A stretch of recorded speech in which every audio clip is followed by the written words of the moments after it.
الحمد للہ رب العالمین والصلاة والسلام علی الانبیاء والمرسلین اعوذ باللہ من الشیطان الرجیم بسم اللہ الرحمن الرحیم رب اشرح لی صدری ویسر لی امری واحلل عقدۃ من لسانی یفقہوا قولی واجعل لی وزیرا من اہلی۔ محترم سامعین، السلام علیکم ورحمۃ اللہ وبرکاتہ۔ الحمدللہ قرآن پاک کا مطالعہ ہمارا جاری ہے۔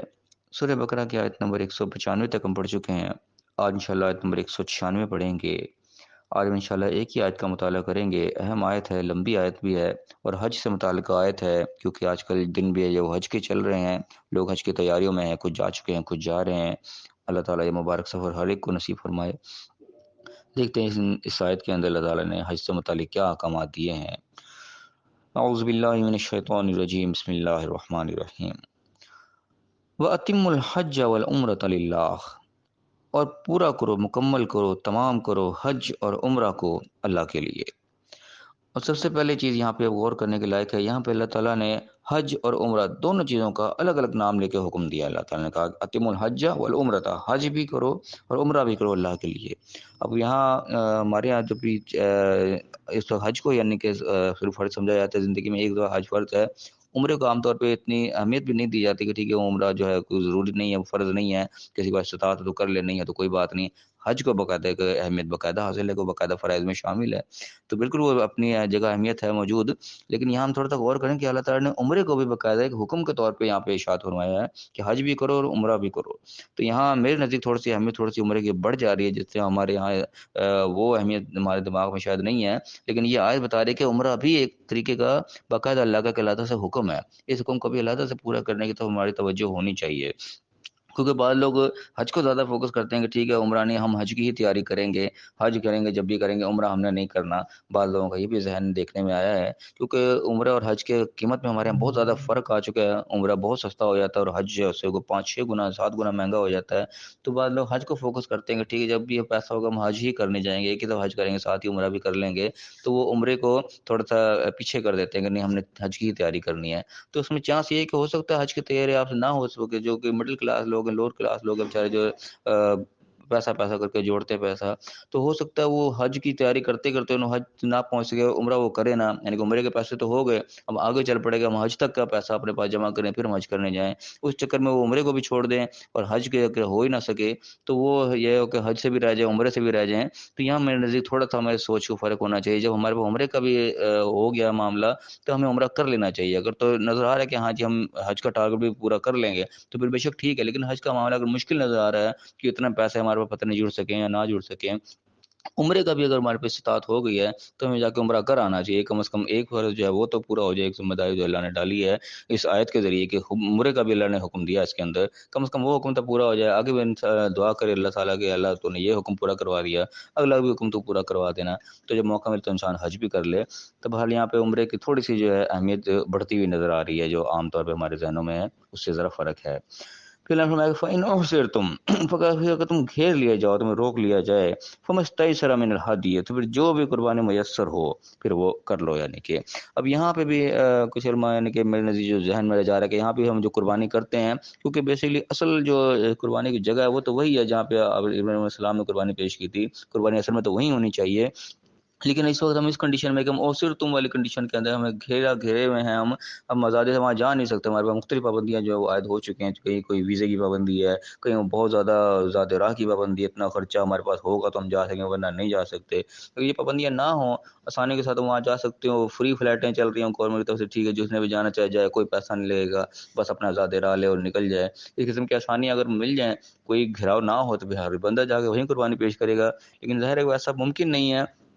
لہٰذا ہم بھی اوسرتم کی کنڈیشن میں ہے کہ ہم وہاں پہ نہیں جا سکتے، ہمارے پاس اتنا پیسہ نہیں ہے، اتنا مال دولت نہیں ہے، یا اتنا وہ آسانی کا سفر ہم نہیں کر سکتے، تو اسی کنڈیشن میں آ گئے۔ تو جہاں بھی میسر ہو قربانی پیش کی جائے گی، تو قربانی جو ہے وہ پیش کی جاتی ہے، جہاں بھی جو انسان تو قربانی ضرور پیش کرتا ہے وہاں وہ جانے کی استطاعت نہیں رکھتا۔ اور فرمائے گا وَلَا تَحْلِقُوا رُؤُوسَكُمْ حَتَّىٰ يَبْلُغَ الْهَدْيُ مَحِلَّهُ، اور پھر سر نہ منڈاؤ اس وقت تک۔ یہاں پہ تحلقو سے مراد کے اکثر علماء نے یہ لکھا ہے مفسرین کے، بال کٹوانا جو ہے وہ اس سے مراد ہے، بالکل ٹنڈ کروا لینا مراد نہیں ہے۔ تو علماء نے کہا کہ وہ صرف نہ اپنا حلق کرواؤ جب تک کہ قربانی اپنے مقام تک نہ پہنچ جائے. تو اسی کی پابندی یہاں پہ بھی ہم کرتے ہیں اس چیز کہ جس نے قربانی کرنی ہوتی ہے وہ حج کے دن شروع ہونے سے پہلے وہ اپنے بال وغیرہ کاٹ لے، ناخن جو بھی حجامت کرانی کروا لے. جب وہ دن شروع ہو جاتے ہیں پھر حجامت نہیں کروائی تھی جب تک قربانی ہو نہ جائے. تو یہ بھی یعنی کہ اس چیز کا اہتمام یہاں پہ رہ کے بھی کیا جاتا ہے. حالانکہ وہ وہاں تو نہیں جا رہا، حج پہ تو نہیں جا رہا، عمرے پہ بھی نہیں جا رہا، لیکن قربانی کیونکہ پیش کر رہا ہے تو یہاں پہ بھی اس چیز کا اہتمام باقاعدہ کیا جاتا ہے کہ جب تک قربانی نہیں ہو جاتی بال نہیں مڈائے جاتے، بالکل جو ہے حجامت وغیرہ نہیں کرائی جاتی. اسی آیت کے تحت یہ بھی چلتا ہے معاملہ. پھر اللہ فرمایا فمن کان منکم مریضا او به اذى من راسه، تو بھائی میں جو مریض ہو یا اس کے سر میں کوئی تکلیف ہو تو پھر اس صورت میں کیا ہے کہ اس کو یعنی کہ بال کٹوانے پڑ گئے، یا میرے نزدیک دونوں چیز میں آ جاتے ہیں کہ وہ بال کٹوا ہی نہیں سکتا، اس کے اندر ایسا کوئی سر میں اس کو تکلیف ہو کہ وہ حجامت نہیں کروا سکتا یا ٹینڈ نہیں کرا سکتا. تو ان دونوں صورتوں میں میرے نزدیک اللہ تعالیٰ نے فدیہ رکھا ہے. یہاں پہ کوئی بھی مریض ہو گیا، سر میں کوئی تکلیف ہو گئی اس وجہ سے، چاہے اس کو بال کٹوانے پڑ گئے پہلے قربانی سے یا قربانی کے بعد بھی وہ کٹوا نہیں سکا، شاید دونوں چیزیں اس کے اندر شامل ہو جاتی ہیں.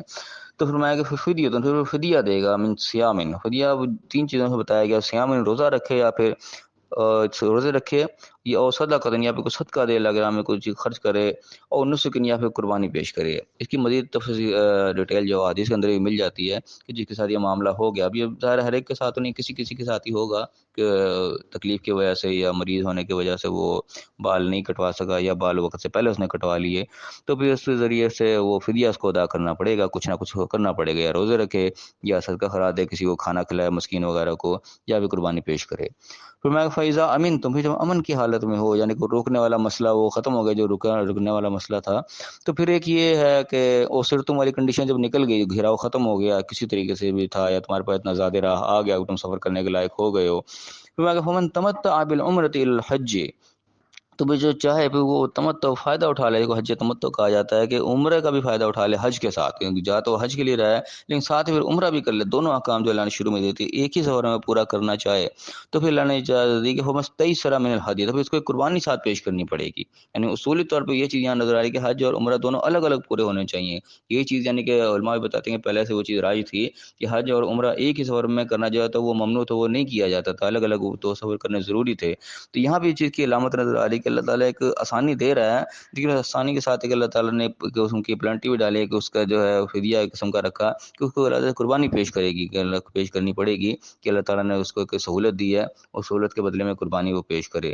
پھر میں ہم لم یجد، جس کے بعد قربانی میسر نہ ہو، یعنی کام وہ کرنا چاہ رہا ہے حج اور عمرہ اکٹھا کرنا چاہ رہا ہے لیکن قربانی کے لیے اس کے پاس استطاعت نہیں ہے، فصیام ثلاثۃ ایام فی الحج، تو پھر وہ حج کے دنوں میں 3 روزے رکھے. وہ یوم النحر کا چھوڑ کے اس دن عید والے دن روزہ نہیں رکھنا، اس سے پہلے 3 روزے رکھ لے. وہ سبعۃ اذا رجعتم، اور 7 جب پورے کرے جب گھر واپس آ جائے، لوٹ آئے. تلک عشرۃ کاملہ، یہ 10 روزے ہو جائیں گے کامل، پورے ہو جائیں گے.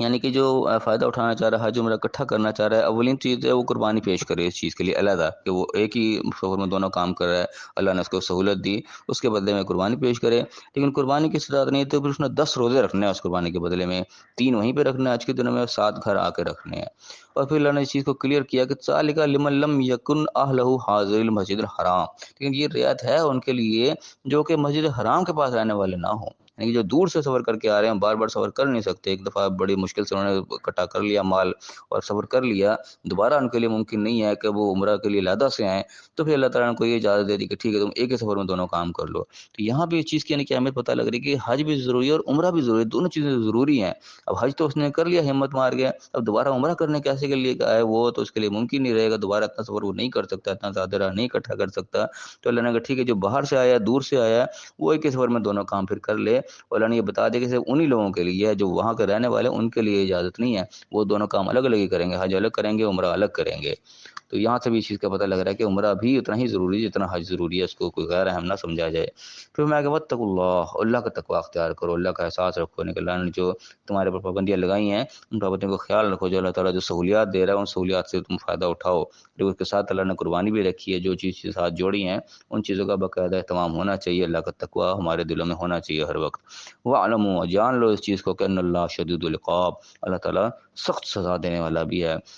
اب یہاں دیکھو کیسی بات ہے کہ سارے حج سے متعلق چیز آ رہی ہے، لیکن اینڈ کہاں پہ اللہ تعالیٰ کا ہے کہ ان اللہ شدید العقاب، اللہ تعالیٰ شدید العقاب ہے، یعنی کہ ان معاملوں میں سیریس لینا ہے، ان کو کوئی ایزی نہیں سمجھنا، کوئی وہ نہیں کر لاپرواہی نہیں کریں ان معاملوں کے اندر، لاپرواہی کرو تو شدید العقاب ہے، اللہ تعالیٰ شدید تعاقب کرے گا، تمہیں چھوڑے گا نہیں، اس چیز کا باقاعدہ پاسپورٹس ہوگی اس چیز کی۔ اب اس میں کتنی چیزیں آگے کی، جس کے شخص کے پاس استطاعت اور وہ حج نہیں کر رہا، اس کے لیے اللہ بھی شدید العقاب ہے۔ ایک بار استطاعت ہو گئی، وہ عمرہ نہیں کر رہا، عمرے کو لیٹ کر رہا ہے، جان بوجھ کے آگے تک جا رہا ہے، اس کے لیے بھی شدید العقاب ہوگا۔ اس چکر میں کوئی عمرہ بھی رہ گیا، حج بھی نہیں کر سکا، عمرہ بھی نہیں کر سکا، تو پھر بھی اینڈ پہ سن لے گا اللہ شدید العقاب۔ اللہ تعالیٰ نے اینڈ بڑی زبردست طریقے سے یہاں پہ کیا ہے۔ اور اس کے بعد جو اللہ تعالیٰ نے پھر وہ پابندیاں بیچ میں لگائی ہیں، قربانی دینی ہے کس وقت دینی ہے، اور نہیں دے سکا تو اس نے کیا فدیہ دینا ہے، ان تمام چیزوں کا جو ہے باقاعدہ دھیان رکھنا ہے۔ ان چیزوں میں سے کسی چیز میں بھی کمی کوتاہی ہوگی، انسان لاپرواہی کا مظاہرہ کیا، تو پھر جان لے کے اللہ شدید العقاب، اللہ تعالیٰ شدید العقاب ہے۔ تو یہ ایک بڑی اہم آیت ہے، اللہ تعالیٰ ہمیں صحیح مزید سمجھنے کی توفیق عطا فرمائے۔